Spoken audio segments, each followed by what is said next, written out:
En plus que les prépositions temporelles et spatiales, on a autre type de prépositions. Par exemple, si je voulais dire « vous allez en France », lorsqu'on a à aller à un endroit, on utilise la préposition « to ». You go to France.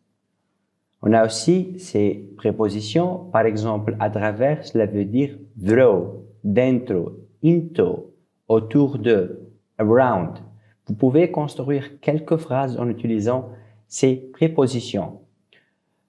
Par exemple, si je voulais dire la tâche est accomplie par l'homme, dans ce cas, par est toujours remplacé par by. The task is done by the man. Par exemple, je voyage par l'autobus. I travel by the bus. On a la préposition de qui est en anglais of. Le carnet de mon ami. The notebook of my friend. Mais il faudrait dire qu'en anglais, on peut utiliser of de deux manières différentes. Par exemple, ici, on a le carnet de mon ami, c'est the notebook of my friend. Une autre forme qu'on peut utiliser, que je vais mettre my friend au début de la phrase et après je vais mettre apostrophe et s. Et notebook, ça va être mise à la fin du phrase. My friend's notebook, c'est le même que the notebook of my friends.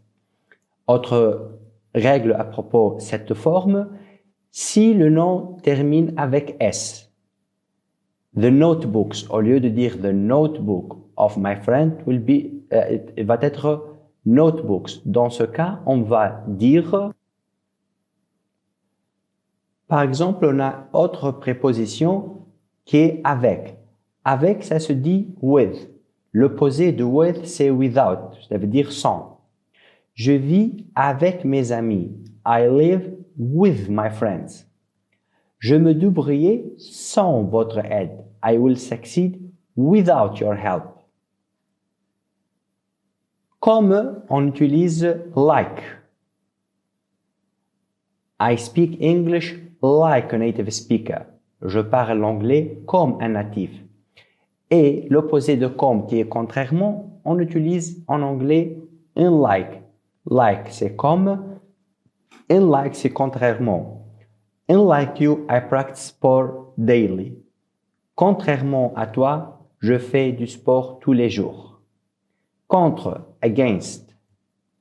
Mais, but.